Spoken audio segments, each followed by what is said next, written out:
Okay, good evening, everyone. We'll call to order the Town Commission work session for the budget for July 28th, 2020.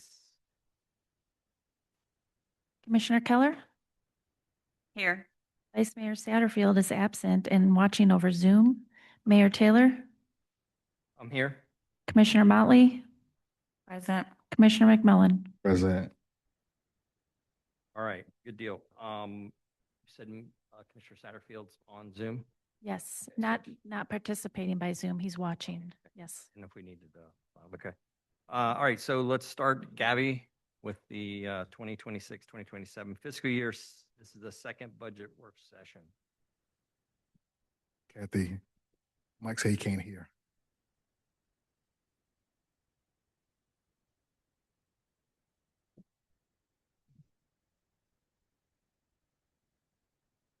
Mike Satterfield.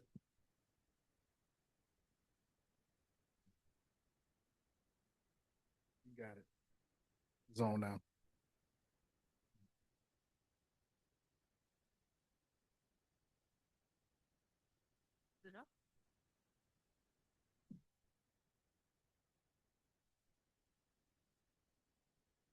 Hello?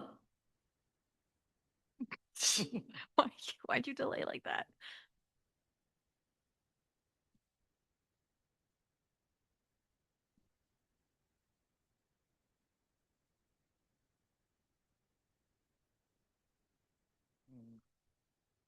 Turn it up. Turn that this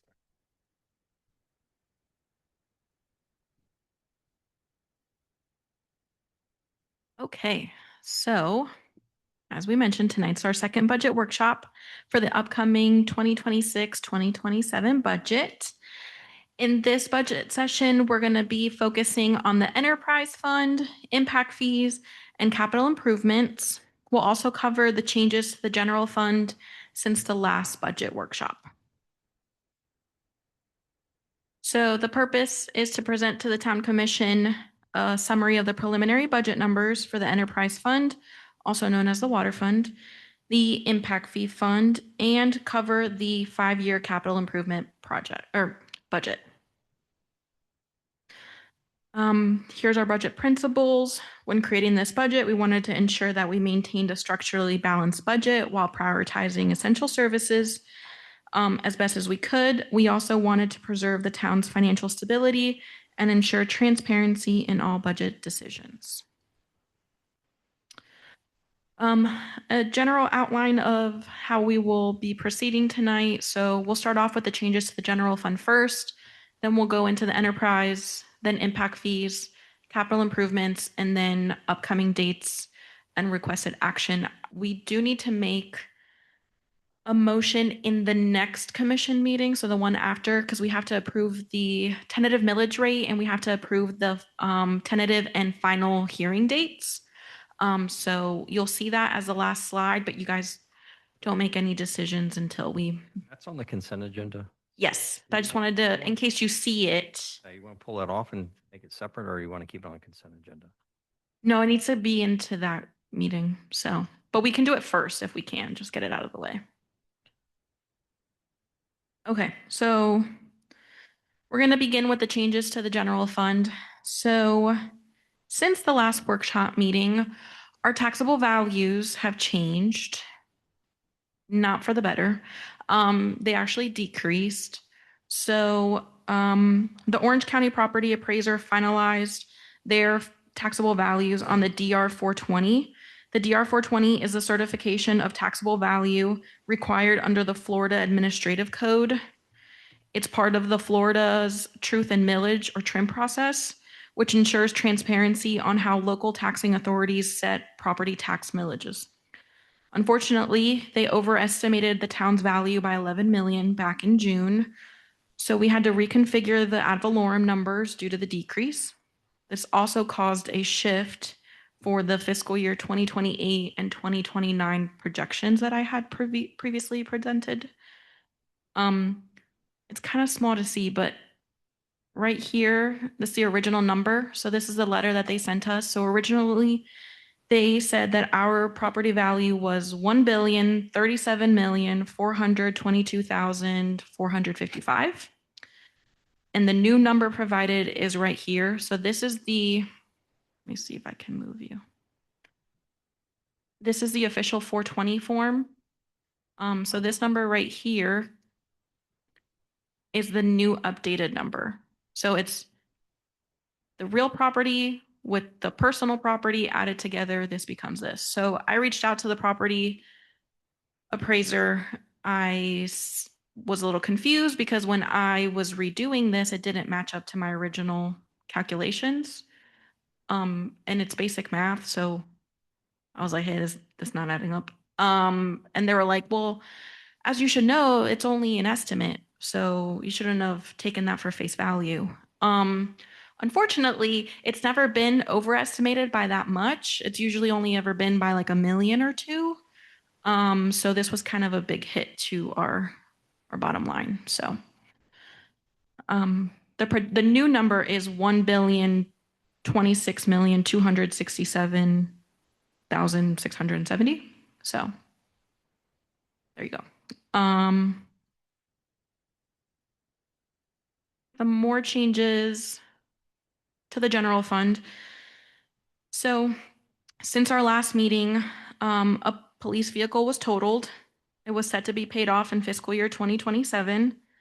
And we will have to see if we need to replace it.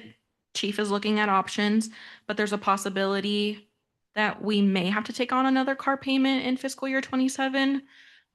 We are getting a grant that is going to give us a truck from FDLE. It should be coming soon. And then I believe there's a possibility we might be getting 2 cars from another agency. That one's not set in stone yet. With those 3 cars, we may not need to get another car, but we don't know yet. So because the other agencies hasn't been set in stone yet, it's just kind of up in the air right now. So there is a possibility. I will know closer to the final budget meeting if that number needs to go up. So it would go up in the police auto lease jail code. Yes, Commissioner. So we don't have that included in these numbers? No. No. So what's in there right now is 50,000, I believe. Let me look.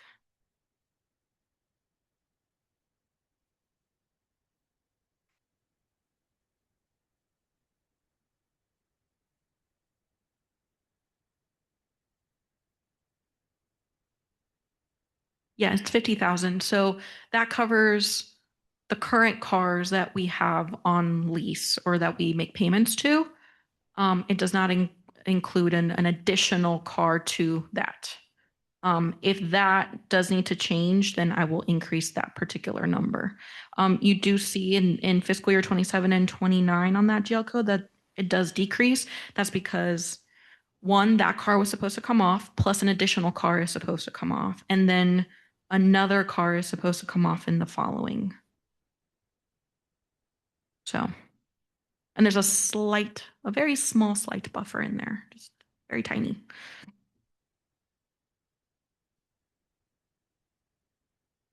Okay. We've also added overtime into the personnel costs so that you might have seen that increased. We added overtime to the Public Works Department, to the Police Department, and I believe into the Administrative Department, just for events, because that's where their salaries comes out of. So that got included, as well as taxes went up and retirement went up for those respective departments. Southern Oaks paving, that came back higher. We discussed that at the last commission meeting. It originally had $180,000 budgeted in that line item, but now it's been increased to 220. John L., the previous Public Works Director, he had asked for 220 to include a contingency in there in case something had happened. So we just went ahead and put that in there. It was also brought to our attention that the abandonment of the OACS septic tank needs to occur in this upcoming fiscal year. So 40,000 has been added to the budget for that as well.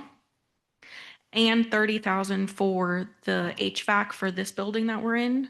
According to Scott, it's almost 20 years old, if not over 20 years old. Maybe not. I might be over exaggerating, but he did say that it is significantly old and it needs to be replaced. I don't know if this building is 20 years old, but it is. Okay, so then yeah, so his assessment is right. So we do need to replace it. So he's budgeted 30,000. Well, he asked for 30,000 and I put that in there. So he has asked for it in the last 2 years and it's gotten pushed. I don't think we can continue to push it. So if we do need to make cuts, I don't think it should be that one. And then since our property values decreased, so did our fire rescue by approximately 122,000. That helped offset these 3 additions. But then we added 115 for studies. So for a fire fee assessment and then a stormwater assessment, those would be non-ad valorem assessments. So that also got added. And then when all of those changes, unfortunately, the budget and with the decrease in ad valorem, it wasn't a deficit. I had previously stated that the budget was balanced without their use of reserves. That has since changed. We are in a deficit of almost 200,000.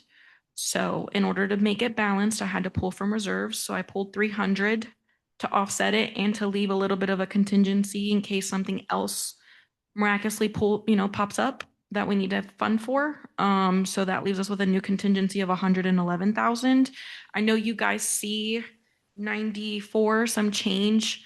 I have since made a change since you've been given this, so that's why I have it a little bit higher. So we made a cut to something else. So we will look a little bit closer to the revenues in the general fund. Right now, the revenues that I have projected are still looking to be close to that. So like all the other sales tax, half-cent sales tax, CST, all of that is still looking like it's going to be what I originally projected. So I can't really up those numbers because I don't want to overinflate the budget. So I'll keep an eye on it as the weeks go by. And if I can increase those, then I will. But as of right now, I have to leave it with the 300,000 in reserves unless you guys have any cuts that you guys want to make. Moving on. So these were the original tables that I had shown in the first budget workshop. So this was the old one, and then this is the new one. So as you can see, I changed the ad valorem numbers. Everything else stayed the same though, with the exception of the reserves. So the difference between fiscal year 27 from the old to the new did go up by 300,000 here, but it's not up by much. It's literally up by 200,000, 230,000. And then these went down. So this went from 10.388 to 10.317, and then 9561 to 9490. And that reflects if Amendment 3. Yes. So this right here, this is current year that we're about to go into. So this is what we're considering year 1. This is year 2. So this reflects $150,000 homestead exemption. And then year 3 reflects the $250,000 homestead exemption. Same thing with the expenditures. So this was last budget workshop's little graph that I had put in. It's kind of small, but you can see the deficit right here. So if Amendment 3 goes through, if all is said and done, all of our expenditures versus our revenues, we would be in a deficit of 255,000. With the new information that we have, we're looking at a deficit of 352,000. And then year 3 with the $250,000 exemption, it was at 595, but now we're looking at 694. So almost $100,000 increase in deficit. Okay, moving on to the enterprise fund. Oh, do you guys have any questions about the general fund right now? Well, just on what I just gave you, like, do you have any questions? I can answer them at the end, or do you have any questions right now? Yeah. Sure. Okay, so enterprise. So the enterprise fund this fiscal year has been budgeted at 10.94 million. 3,414,000 is operating. So this is what's actually going to run the enterprise fund. 7.5 is grants. So this is untouchable money. So we can't use this to operate salaries or anything like that. So this technically doesn't exist. After everything is said and done, after all of the revenues and the expenditures are accounted for, we have a remaining balance of 142,000 to play with. This is not just all the money that's left in water fund. This is just what's left in this budget. We do a zero-based budget. So every dollar is accounted for. The remaining 142,000 will go to any additions to the budget that may happen from now until the final budget hearing. But if nothing changes, then it'll just go into what's called the contingency GL code, and it'll be available for any unexpected expenses throughout the year, or it'll help offset the budget at the end of the fiscal year. So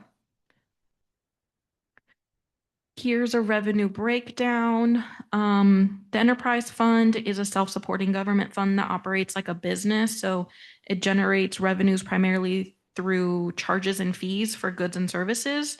For the town, that's through water, wastewater, and garbage. As you can see, out of that 10.9 that I mentioned before, 31% is for charges and for services, so 3.3. And then the rest of the graph is those grants. So if this didn't exist, then 100% would be for charges for services. There's no other money that funds the enterprise fund. It's strictly the revenue that is generated through the water accounts that the town has.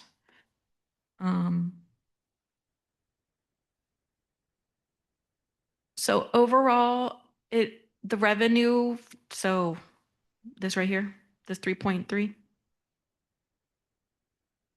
that went up about 6% from last fiscal year, which is not a lot considering it's only about 180,000.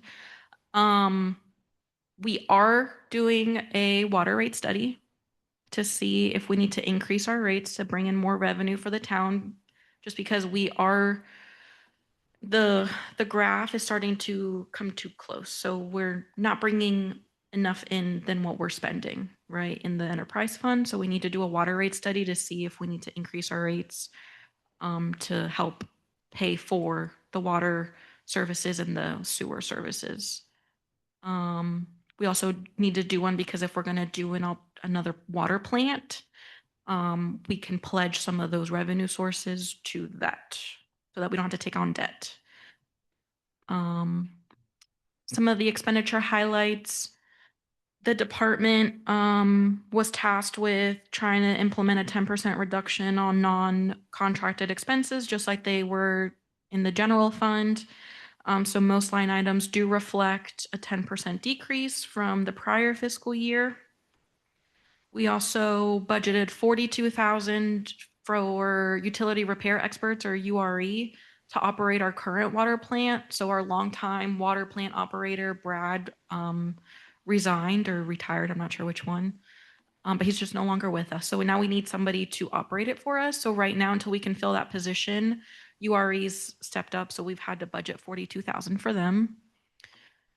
And then we budgeted 25,000 for our water supply work plan update. That's required for us to do.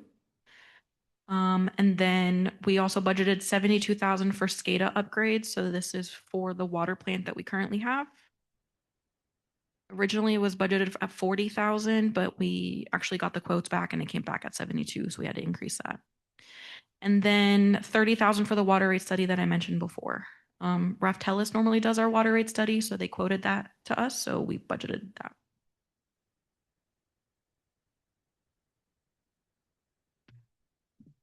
Employee salaries.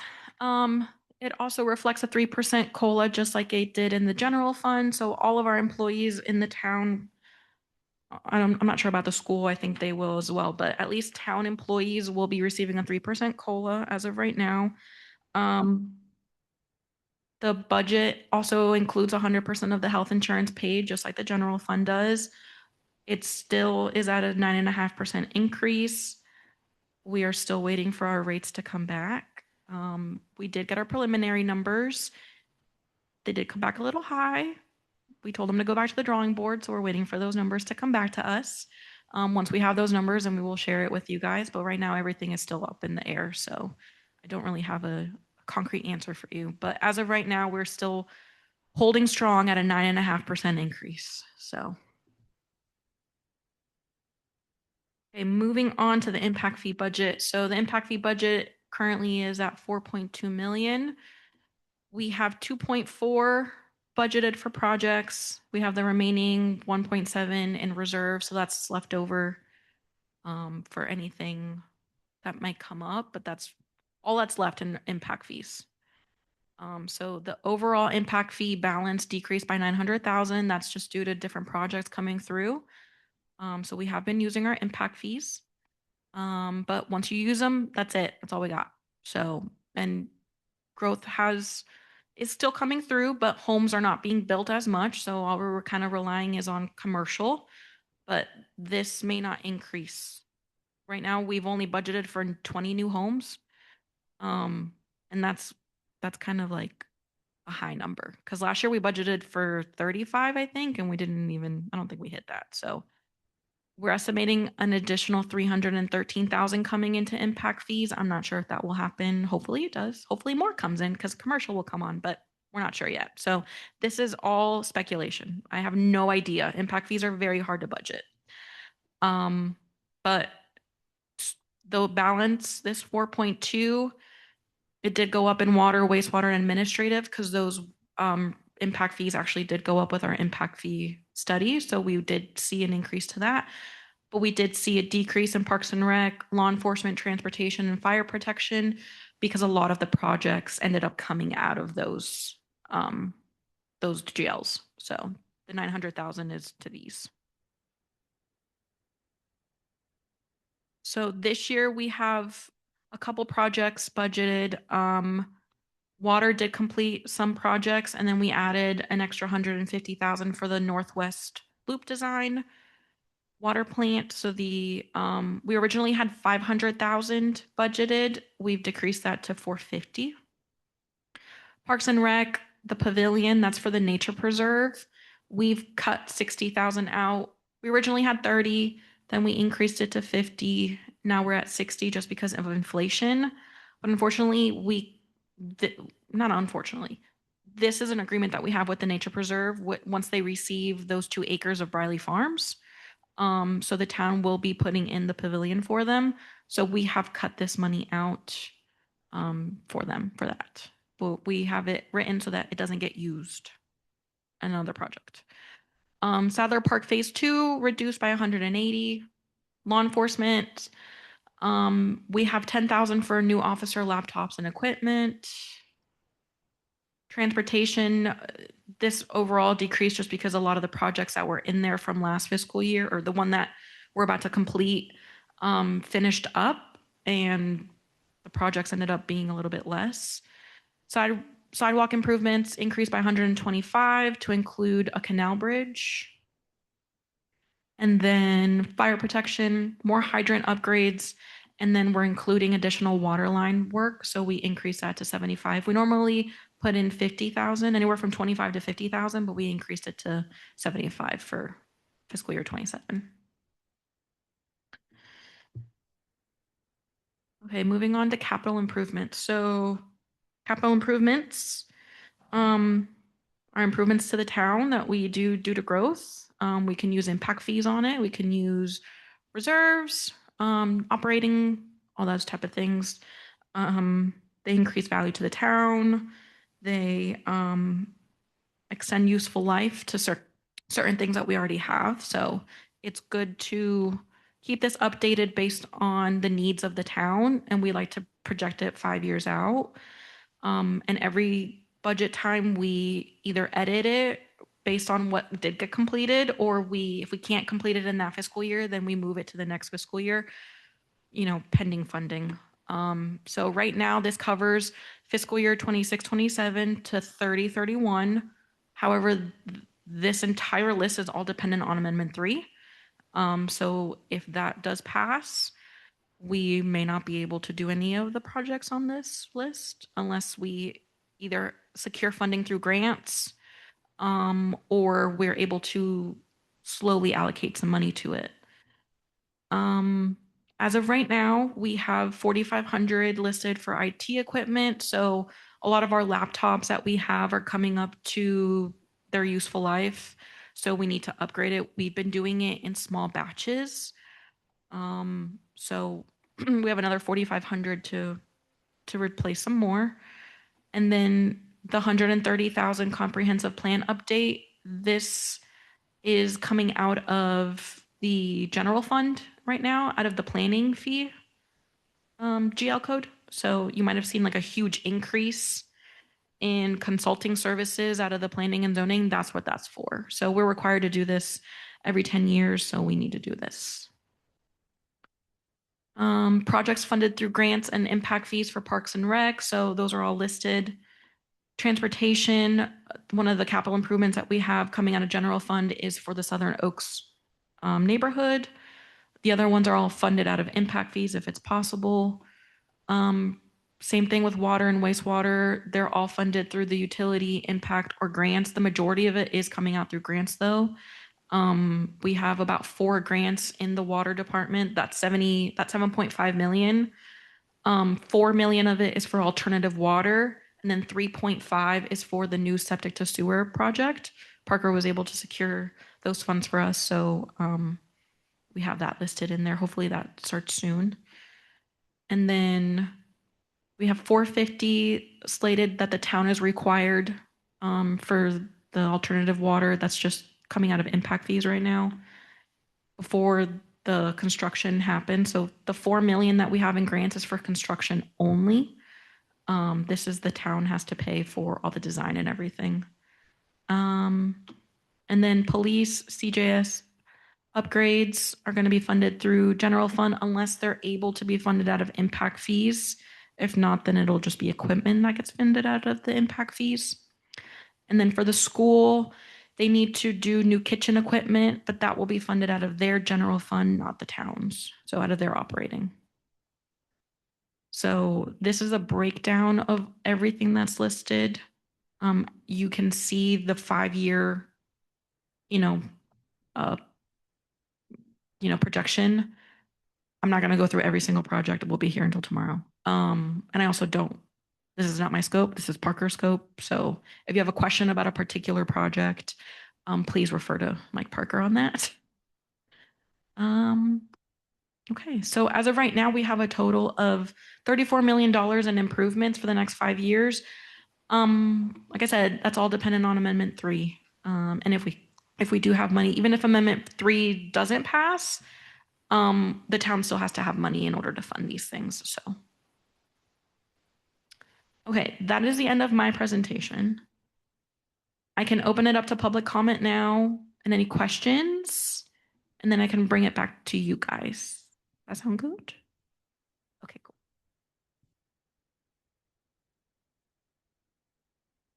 Yeah, public comment. Ed, you want to come up and say anything?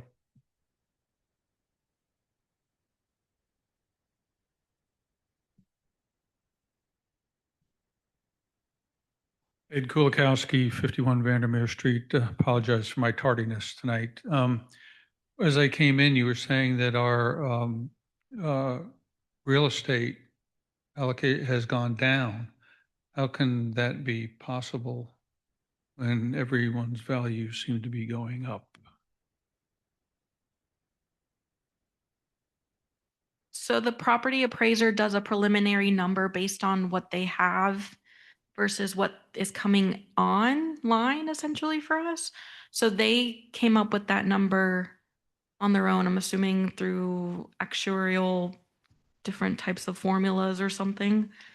But they originally gave us that number, which is what I based it off of when I think I have a slide. Let me look and see, because there's like a process. There's like a little life cycle essentially of when the property appraiser does their stuff. So, um, Just Ed, so you know that the number that she used the first time was a number that was given to her by the property appraisers. And it was like she said, a preliminary number that said, this is what it is probably going to be. And then, what was it, Gabby? Maybe 2 weeks ago, she got an email saying, oh, no, sorry, made a mistake. Your number is this. It's $11 million difference. Is there any disputing that based on that significant difference? I'm sorry, what? Is there any way to dispute it based on that significant difference? There's nothing we can go back and say, listen, you guys. No, because they said that it was an estimate to begin with, so I can't take it for face value. So the issue that I have with that is that in the letter it says this information is provided to assist you in your budget planning. So you would think that it was somewhat accurate number. But and it, like I said, in the years past, I went through it and it was never off by that much. It is always an estimate. It might come in a little bit higher, it might come in a little less, but it's never been $11 million off. So I don't know what happened. And just real quick, if you look at that number of what the tangible personal property is for the town, you're at 1 billion that they gave you, 1,037,422,485 or 55. And now that new number is 11 million less than that, right? Mm-hmm. We were at 1.2. I mean, in a larger municipality, 11 million might not have been that much, but for us, Yeah. that hurts. True. So according to the tax roll cycle, so when I went to my FGFOA conference, there was a taxing authority there. So it was another water, and then it was a property appraiser, and then it was the city of Kissimmee. And so they talked about how they do the trim process.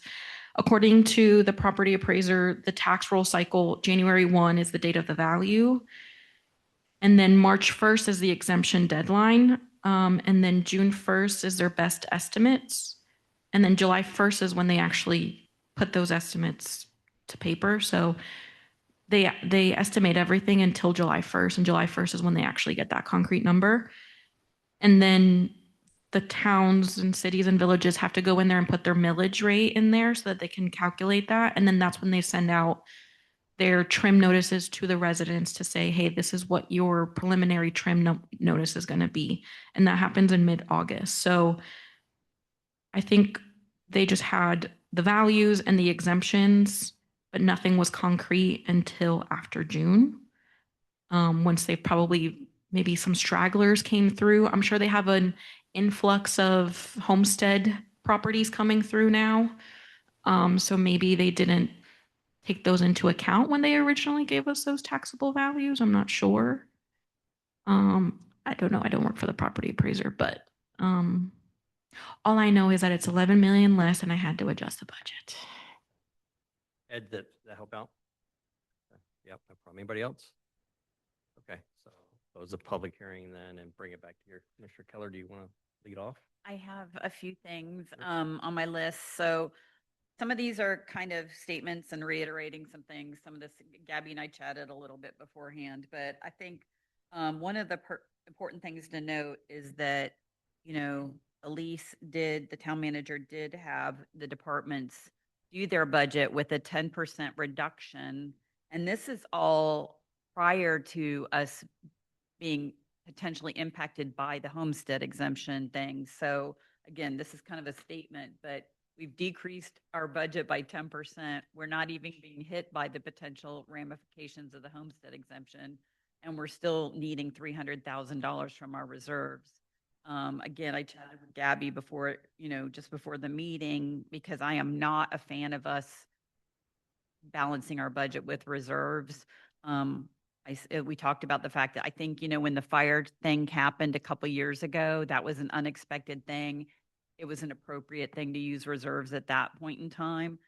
I don't think it's an appropriate thing at this point, especially because we're not even being hit by homestead yet. So, you know, if we're having to fund with reserves and then the homestead thing goes through, we're going to be in trouble. So, you know, some other things of note is, you know, the Southern Oaks project is $40,000 more than it was originally going to be.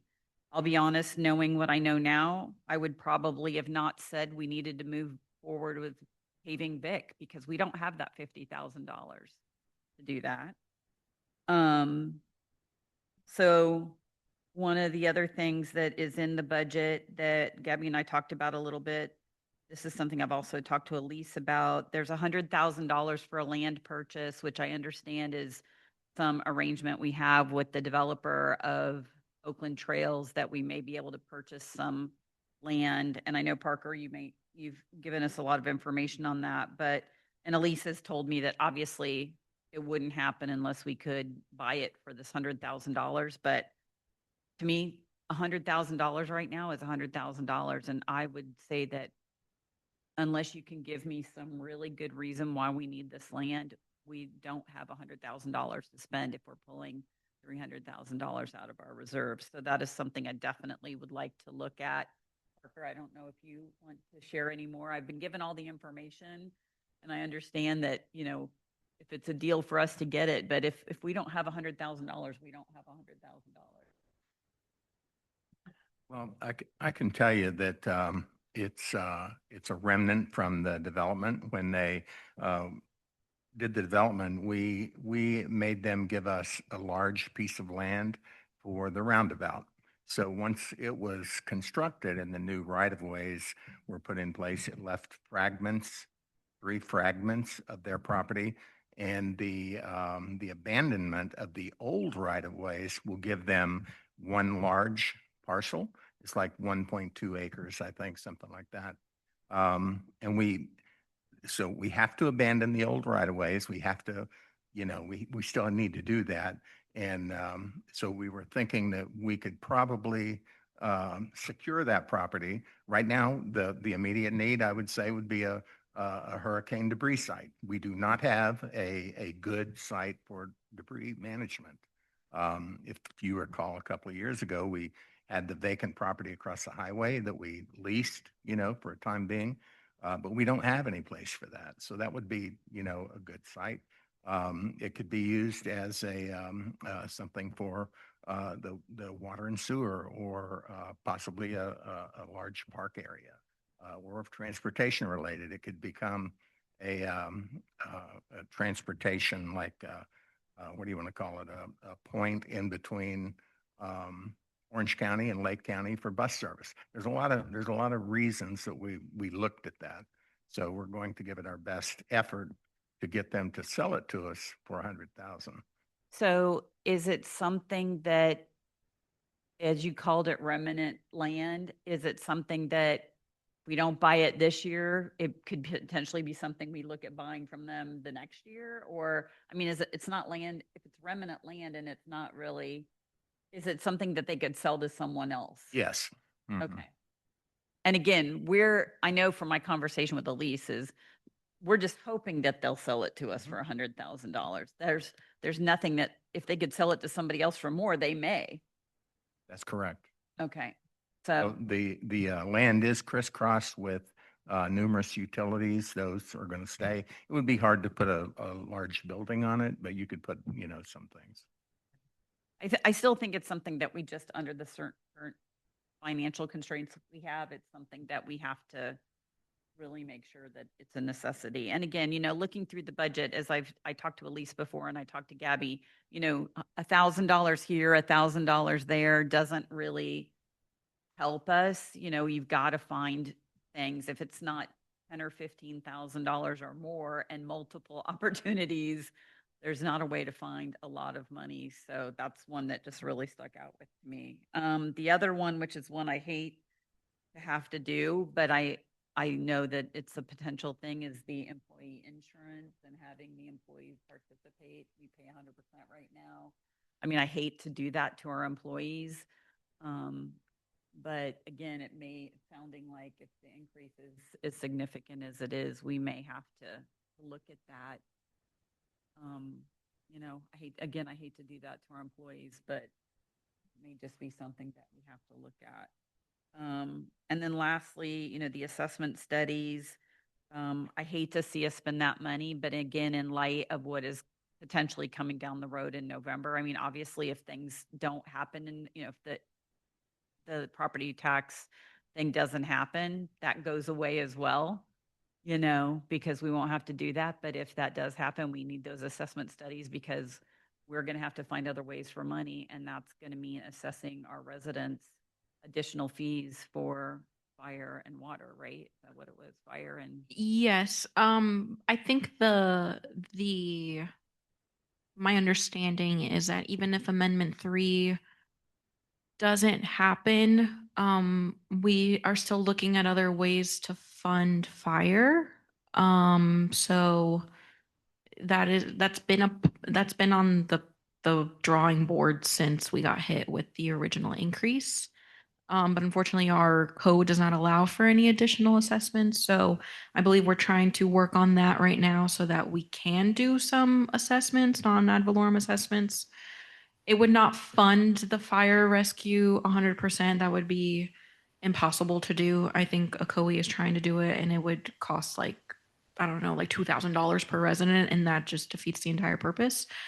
But we would hope that if we are able to do a fire assessment, it would be a small number or even a medium number that could help offset that 2.5 million that we're getting hit by them. Because if it continues to get assessed by our property values, we'll never come out of it. Because if it continues to go the way that it is, as Mr. Kulikowski said, everyone's property value is going up. So in turn, our fire risk is just going to continue to go up. So we need to look at alternative ways. And if that is by doing it as a fire assessment, even if it's like $100 or $200, I don't know what it would be, but that would help offset it some. I don't know what the process would be. That's not my background. So understand that. And I think that, you know, again, whether the homestead thing happens or not, that's something that we're looking at. But I think, you know, it's an important time again to say that, you know, if the homestead exemption thing goes through on the ballot in November, I know personally, my homeowners taxes are not bad. I personally think they're reasonable for what we have in our town. My concern, and I've expressed concerns about this again, is that I'll end up paying more because we may have to charge fees that are more, you know, and I think that that's a reality a lot of people need to look at that are saying, oh, you know, they're just trying to scare us and this, that, and the other. I mean, you know, I know there's a lot of entities that are coming out, you know, on why this is going to be a problem, but I just, again, want everyone to be educated and make sure that they understand what they're voting for. And again, we've got a small group of people here. Hopefully there's more watching at home and hopefully they're reading everything and educating themselves. But thanks, Gabby. I know you work really hard on this and I know it's a lot. And I know most of my stuff has been statements and not necessarily questions, but obviously the $100,000 for the land purchase is something that I would ask everybody on the commission to consider on whether that's something that we need to look at. You know, making an adjustment on, or if it's even something that we can afford. But sure. That's all the things I have. So Okay. thank you. Thank you. Mr. Motley? So back to the fire assessment situation, I know that we saw a decrease this year due to the lower taxable values. And I know Elise had sent some public records requests trying to gain a little additional knowledge as to how those numbers are calculated, because while we see a decrease here, it could be another exponential increase next year.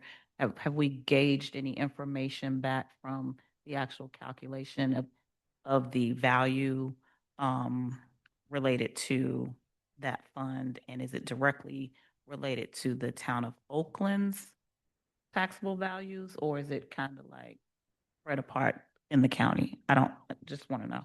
I'll let the mayor answer this. So what I understand is it's calculated on the values of the land that's here, and there's an agreement in place that's 95%.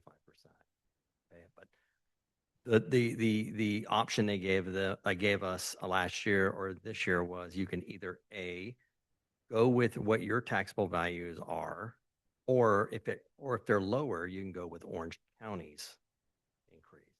So right now, so this year it was 2.24 and it's going to go up to 2.46. And that's based on the valuations of Oakland's property or Orange County's property going out. That's the ones that we would use. I mean, it would be ridiculous not to use it. I know Elise has made the public records request. I can tell you that over the last maybe 10 years, the fire calls that have happened here have not increased. They're remained the same. It's an unfortunate thing, but yeah, I think Elise is still pushing that in trying to get that documentation. Now, we did ask them what is the breakout for this particular fire station here, and the response back was we do not break out our individual fire stations.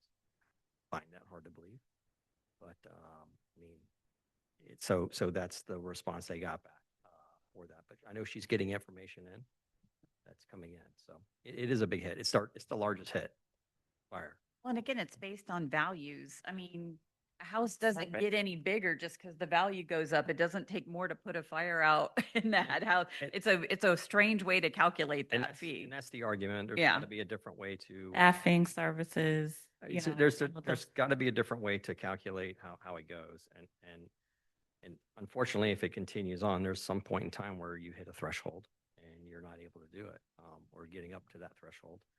And it goes back to what Commissioner Keller said on non-ad valorem fees. And that is something that we will seriously take a look at because you cannot continue to keep using reserves to offset the cost of the fire department. And it's unfortunate, but that is something that we have to start looking at very, very carefully. And as Gabby said, there's language being drafted for that. And every municipality that I have talked to, especially in West Orange County, they're all looking at that same type of deal. I hope that answers some of your questions. It did. And then my second inquiry is going to be directed toward Chief Eason with regard to the police vehicle replacement. I know that we have one car that should be arriving soon and, you know, others coming off of the lease. As it stands, what is the need with the potential versus the replacement? So we're looking at when a car comes off of the lease, it's 5 years old. So there's some issues that we run into there as far as maintenance fees and things like that. That's what we're looking at is the price that we're paying for vehicles that have come off our lease to be repaired or maintained has increased exponentially. That's something we don't see when they're in their first 5 years of use. So that's one of the issues. To address your first point, the car that's supposed to be coming in, it is here. We're waiting on the windows to be tinted. When the windows are tinted, we send it to the decal place. They'll have it decaled in 2 to 3 days. So it should be here within the next 7 to 10 days in service, which means the officer who's going to receive that his car would get passed down. His car is a little healthier, a little better shape. So it'll get passed down to somebody who's driving one that's not in as good condition. I've discussed with Gabby over the past couple of days, the actual true need for another car will be going down. We won't need one as much as what we've been like a year ago when we took the donations from Claremont PD.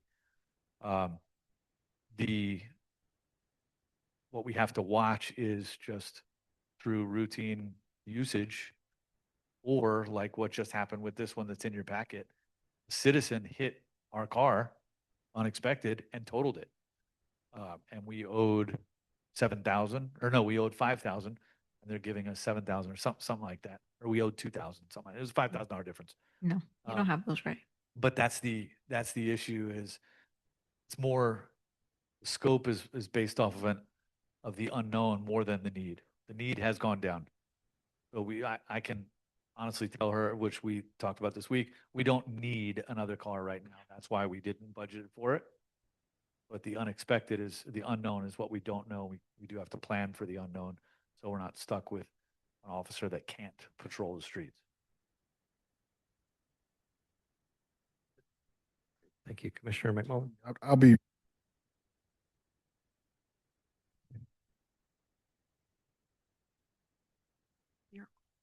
Mic on? you did a great job. I'm not gonna, repeat anything. I think you did a great job. You cut in every place you can. And I'm always, whether I'm meeting with you guys personally or just in general, looking at ways how we can, bring in more top line growth. So I'm just focusing on as much as possible, working with Elise and Mike Parker to try to bring in some grants because as Commissioner Keller mentioned, some of the logic items, hopefully we can, get some grants to take care of some of the, some of the needs, even, with the police department, they're getting in grants to cover some of those, big ticket items. So, and I know Mike Parker is back and forth between his roles, but he and I speak and via email, and he's on some additional lists that we've kind of worked together. So I'm just just hopeful that we can maximize some of these additional dollars to come in because we're growing, and as we grow, the police department's going to grow, every department's going to grow, and so. If we can, get these infrastructure things going and review some of these costs that you already have cut and try to figure out how we're going to do all the things that we need, we can't stop. I know we're all concerned about, the cost, but, we can't stop. We have to figure out how to balance. And so I'll say a great job. And like I mentioned, my focus is trying to figure out how can we work on the top line growth, do it in a way that is fiscally sound and making sure we're staying out of trouble. But great job, great job. Agreed. Yes. Thanks, Gabby. Again, to echo, yes, great job. One of the bright things I think that we have going for us a little bit here, just to put a little bit of positive spin on it, is the commercial development that's coming in. We've seen some large projects that are hitting now that are in the development stage and about to break ground. So hopefully in the next couple of years, we'll start seeing the benefits of that development, the commercial development coming in. And that I think will help us out a lot on that. About the only positive thing I can right now. So a couple of questions, Gabby, and I asked Gabby these a little earlier, but just so everybody knows. So Gabby, we talked about what the reserves after the withdrawal. What was our reserve number? Do you recall? So, Trying to put everything in perspective for numbers. so according to the auditors who presented at the last commission meeting in July, they mentioned that the 2025, so as of September 30th of 2025, our reserves were 4,073,741, which equated to about 40% of our expenditures. That's about 6 months, 5 to 6 months. If we were to pull the 300,000, that would bring us down to 3.7 million, which would bring us down to about 33%, which would be about 4 months worth of expenditures. 4 months. Yeah, because they figured that our expenditures per month is about $970,000. As far as operating with no money was brought in, would Correct. So yeah, so the understanding is that if no other money were to come into the town, so if the world were to shut down again, as we did a couple years ago, then we would have enough money in our reserves to operate it for 4 months, which in the grand scheme of things is not a lot of money, not a lot of but time. It's not a lot of time. it would help offset for us to figure something out. I mean, everything moves slowly in government, so 4 months isn't very much. Yes, I know that firsthand. Being here, slow. I will say also, it's my opinion that Public Works, and I know that they've slashed a lot in Public Works, and I think they've slashed as much as they can in Public Works. I would not slash anymore because the reason for that is when you let something go unmaintained for a while, it's going to cost you more in the long run. to put it all back together. So I don't know if there's really much anything else you could slash in the maintenance side of the public works and stuff.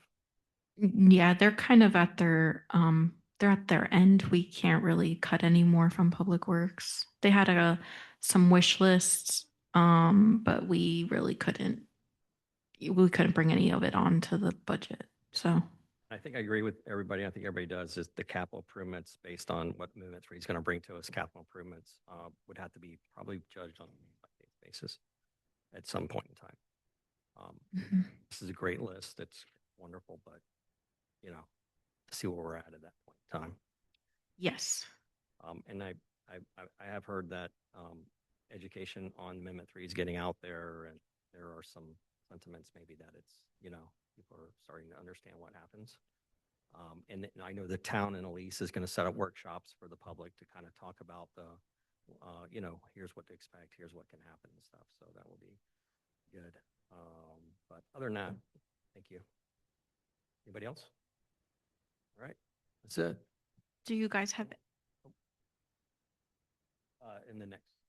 yeah, do you guys have any additions or deletions from the previous budget workshop that you guys have for me? I did not, Gabby. Okay. No additions, No addition. No deletion. none. None. Okay. Good. Okay. Yeah. Thank you, guys.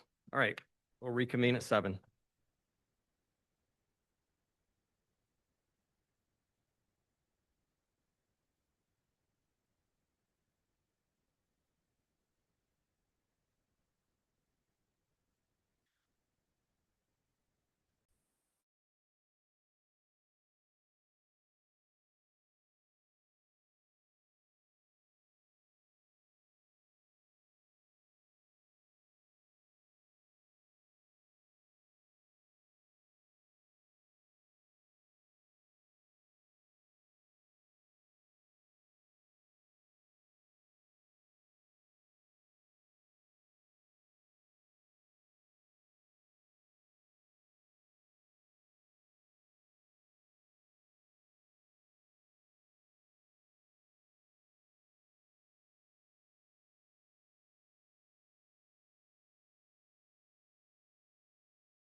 Guys. You got the, okay. All right, we're late, but it's okay.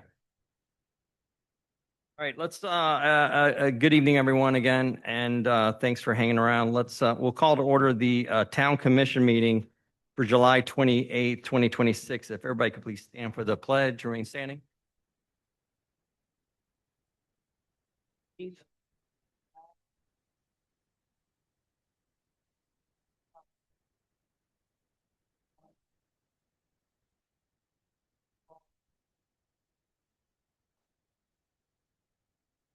Come to you as humble as we can. Well, we're in our budget season. Continue to watch over. Come alongside our staff, citizens. Lean on you for all the decisions. Now, loving you, praise you. In the midst of everything that we do, Heavenly Father, continue to guide our steps and order our minds. So, Thank you. All right, good evening, Kathy. Yes, good evening. Commissioner Keller, Here. Vice Mayor Satterfield is absent and is watching on Zoom. Commissioner McMullen, Present. Mayor Taylor, Commissioner Motley. Present. Okay, guys, first item on the list is the consent agenda. We're going to pull item B, which is the approval of tentative budget, millage rate, and public hearing dates. We'll do that after the consent agenda. So what we're looking at tonight then is item A, approval of the July 14th, 2026 Town Commission regular meeting minutes and the approval of the OCPS special magistrate process for school year 2026, 2027. Any questions or comments? Hearing none, we'll entertain a motion. I move that we accept items A and C of the consent agenda, specifically the approval of the July 14, 2026 regular meeting minutes, as well as approval of the OCPS special magistrate process for 26, 27. Second, Second. all in favor? Right. Aye, okay. Moving on, what do you want to call this, Kathy? Just, we need an approval of the tenant budget, millage rate, and budget public hearing dates, Gabby, is that correct? Yes, so we just finished our budget workshop. The general fund budget was balanced using the current millage rate, which is 6.7. That's the same millage that we put on our DR 420. So I need you guys to either tell me yes, you approve it, or no, you don't approve it. But you all have to approve it. And then we need to also approve the tentative budget hearing date as well as the final budget hearing date, which it's September 9th and then September 22nd. So I need those to be approved as well. Okay, so 3 items, 3 items, please. keeping the millage where it's at, Correct. coming meeting dates for the budget. Yep. Is that correct? Yep. Questions or concerns from anybody? Yeah, so we're not approving a tentative budget. No. I guess I'm open to discussion about the millage rate. I mean, we don't have a balanced budget unless we pull $300,000 out of our reserves. So do we have to go with 6.7 because we've already put it on our form? Is that the final? No, it's kind of like you are approving that that's our starting base essentially. You can change that at any time We'll up have further until discussion. we will. At the tentative budget hearing, I will present to you what the tentative budget is based on a 6.7 millage. A couple years ago, that is where you all decided to raise the millage. I'm not going to tell you what to do. I don't recommend you changing it that close because it only gives the town and the Department of Revenue and the property appraisers a very short window. So if you are planning on doing that, I would suggest you start thinking about it, and then I can hold another meeting, or you can individually email me what your thoughts are. But as of right now, I do need the 6.7 to proceed forward with the process of trim. So if you want to change it, that's fine, but. I think that we're final is the meetings at this point. Correct. Those are non-negotiable. Yeah. Proving to keep those. And then if we do find a need to improve the millage rate, we can still do that, although it's not ideal, but Correct. Yes. Yep. just wanted to make sure I had full understanding. Yes. Thank you. Okay, so any other questions? Nope. Okay, so if none, anybody would like to make a motion? I'll make a motion to approve the millage rate and the budget hearing date. We gotta do one at a time. Oh, okay. So I will make a motion to approve the tentative millage rate of 6.7. Okay, motion made, second. Second. All in favor? Aye. Great. Make a motion, anybody want to make a motion on the hearing date? I will move that we approve the budget public hearing dates of September 9th and September 22nd as stated. Second, I'll second. all in favor? Aye. Aye, okay. Is that it, Gabby? That's it. Thank you so much. Great, thank you, Gabby. Okay, moving on to public forum, and this is anybody in the audience would like to address anything that wasn't on the agenda tonight. It's a very short agenda meeting. Anyone out there? Haha, all right. So we'll close the public forum and bring it back here. And Elise, vacation. I don't know if anybody had anything for her. No? I Okay. checked with her this morning. She's nothing. Everything's good. Okay, great. Thank you. Anything? So I have no report, Nothing? nothing. Nothing? Okay. Ashley? No report. Okay. Mike? Well, you may have noticed, we're not going to get out of here that early. You may have noticed we started the intersection improvements at Mackey and Winter's Landing last week. That's moving along fine. Little traffic detours and that, but I think everybody's gotten used to it. The septic to sewer project, the one for Briley Avenue and all of those little side streets, you know, Daniels, Nixon, all of those, West Vic, Spear Avenue, and that we are at 60% design right now, and we hope to have it ready to bid like in December. So that's coming fast. We began the design of the new water plant. It's just in its infancy, but it's moving along well. And last but not least, the dirt road improvements. Last month, we did about just under a mile of dirt roads, and they've been improved with the asphalt millings. And I think in about 3 weeks, we have 3 more streets to do, just under a mile. So we're rapidly getting those done. That's it. Awesome. Thanks, Mike. All right, Chief. No report. Andrew, anything from you? No, sir. Abby, you said enough tonight? Yeah, I mean, I've said plenty, but the school is in the process of doing their audit. I believe they will officially start next week. And then that will have to get presented before September 30th. So hopefully in the next couple of weeks, they'll wrap it up and then we'll be able to present to you the status of the school. Thank you. Appreciate you. Okay, so Commissioner Keller, anything from you tonight? No, sir, I think I've shared all I needed to share this evening. Commissioner Motley? I have nothing. Nothing. That's a quick one. Okay. Let's go. Nothing. Okay, if all hearts and minds are satisfied, let's adjourn. It is 7:16 p.m.